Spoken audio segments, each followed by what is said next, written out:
Have you ever seen an animal being attacked by another animal?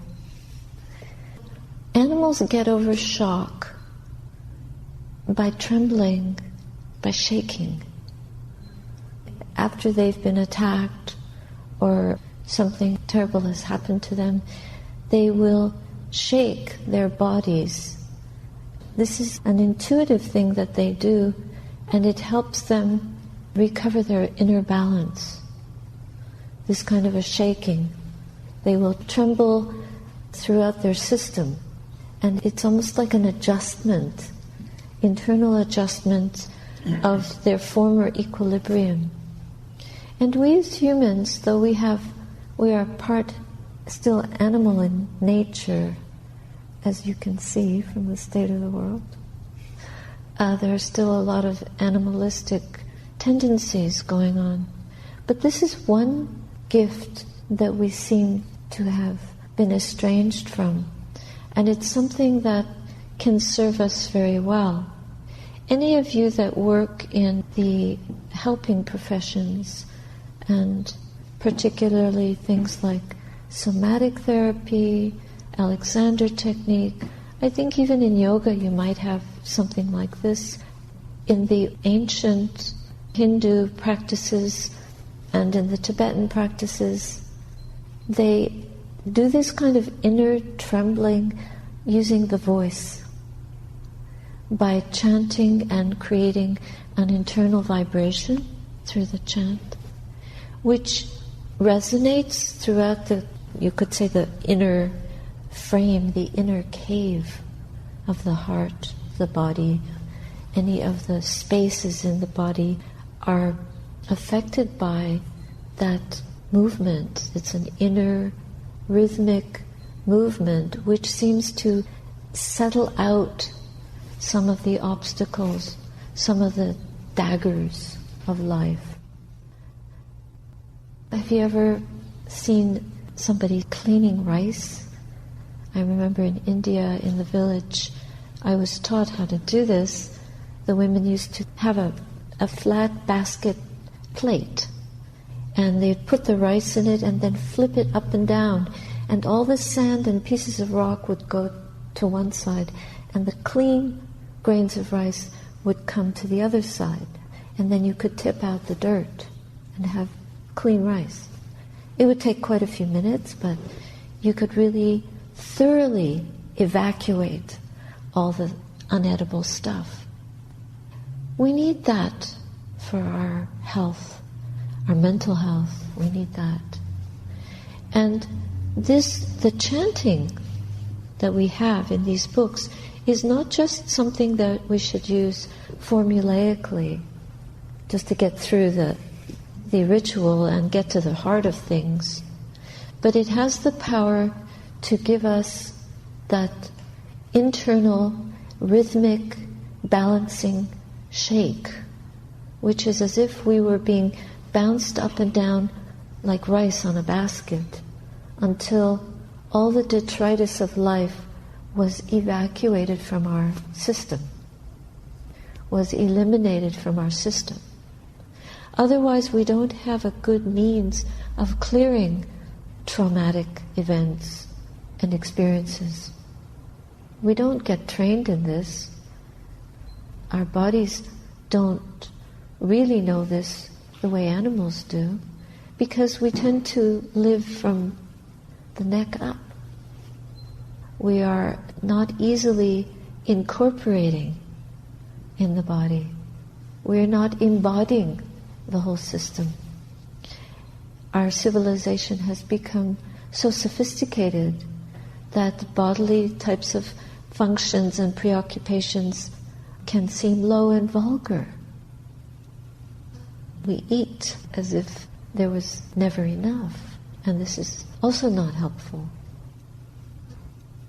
I would like us to try a little bit of chanting and see if we can get into it in a different way, in a meditative way, in an internal cleansing way, that you don't think about it. You chant not because you remember it, or not because you think that you need to conform, but because the sound, giving your throat the chance to open up like a gigantic, like the mouth of a whale, very big, and make your vowels very large, as if you are inviting all the sounds floating and flowing around us, all the energies, to come in and be reverberating in there and then flow out again even bigger and more pure.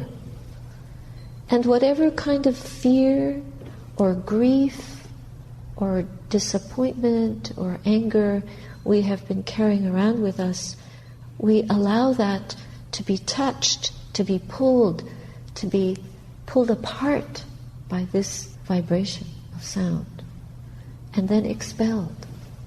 Not expelled in an aggressive way, but just naturally to join with the energy that's circulating. The oxygen that we are receiving and then exhaling is actually circulating. We're all breathing the same breaths to each other. In the Maori tradition in New Zealand, when two people come together and they touch noses, they're sharing breath. That's how they greet. They put their heads so close that their noses touch and they share their breath, like in a more visceral way. Isn't that just a wonderful image of expressing unity, expressing connection and oneness? So I thought we would try that with the word Namo. Now I notice that the word Namo has many similar letters to the word Amen. And so think of Namo as an Amen. It's a similar thing. Amen is like blessing. And Namo is, yes, it's a blessing. It's venerating the Buddha. So we praise the Buddha as our teacher because he taught us how to heal ourselves from within, how to heal the mind so that we could awaken to the truth of things. And we say Namo to the Buddha as an expression of highest reverence. So now let us just use that one word, Namo, and chant it over and over together and let go into those sounds, those vowels. The consonants hold the vowels together and see if we can create some kind of resonance within us. And then after a few minutes we might do a little bit with the Four Noble Truths. But even if we don't, it doesn't matter. Because the Four Noble Truths are not in this book. They are the truths that we bring to life moment by moment, even in the way that we breathe, let alone the way that we speak or look or listen. If the breathing embodies that kind of wakefulness, then all the other senses will line up behind it.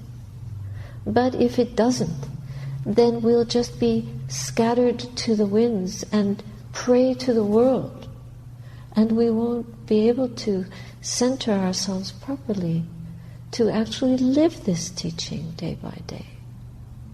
We might chant very well, we could even sit up straight and get a nice meditation. But when we walk out into that vortex of confusion, how are we? How is our breath? How is our speech? How is our action?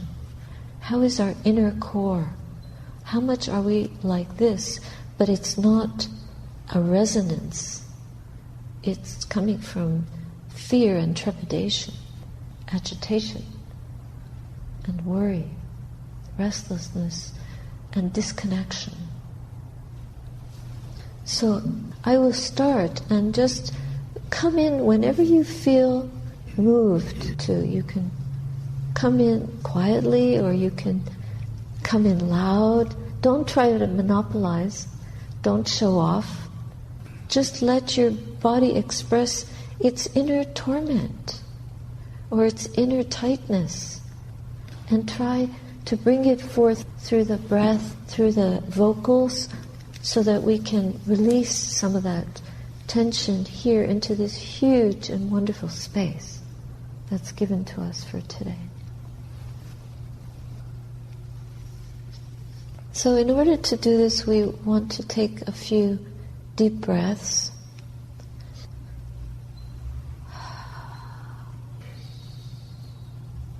Just be aware of your body and of the container and the breath mechanism that enables us to get oxygen that we need to be alive. So breathe your own breath fully, astutely, with a reverence, venerating the very beginning of our life is the breath. The beginning of each moment is the breathing. It's the source. It's the beginning. The middle, the ending is the breath.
If you ever do feel afraid, very upset, nervous, off balance in any situation, and you have the chance to do this kind of exercise of just giving yourself permission to make a complete sound out of one word, again and again and again, with a lot of love, a lot of compassion.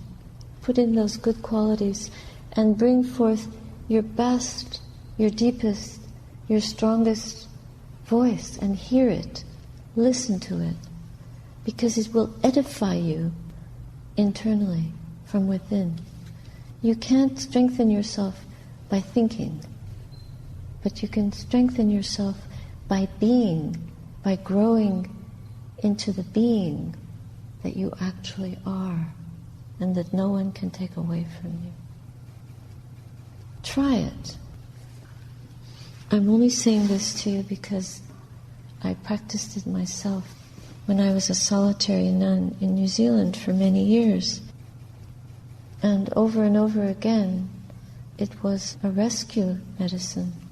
It was a form of Dhamma, very pure, coming straight from the heart, not from thinking, not from the head. And it helps all the senses converge into sound, just like when we're paying attention to the breath or meditating on any of the sense bases.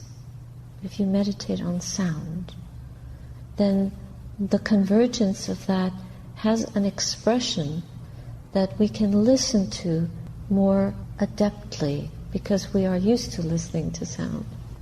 But this is a different kind of listening and a different kind of sound breathing. So it's like giving sound to the breath, and it has a power. It's like washing the mind, like soaking it in sound, pure sound. Experiment if you want and see when you're alone, so you don't feel nervous, to make a sound in front of a group. If you trust in the purity of your own deep intention to realize the truth, then you will be supported. in this. Even if you feel like you can't take another breath, your life is such a mess, your mind is in a dark space that you can't go through one more day. No, just surrender to the goodness in your own heart, and you will be lifted up by that. Trust it, and keep going. One breath at a time, one step at a time. This is the highest work that a human being can do. Of course it's difficult. But what else are you going to devote yourself to in life? Everything else will be taken away from us. Everything. But this is what will support us when we're dying. So dying well depends. Dying wisely depends. Dying courageously depends on living well, living wisely, living fearlessly, in truth. Bless the rain.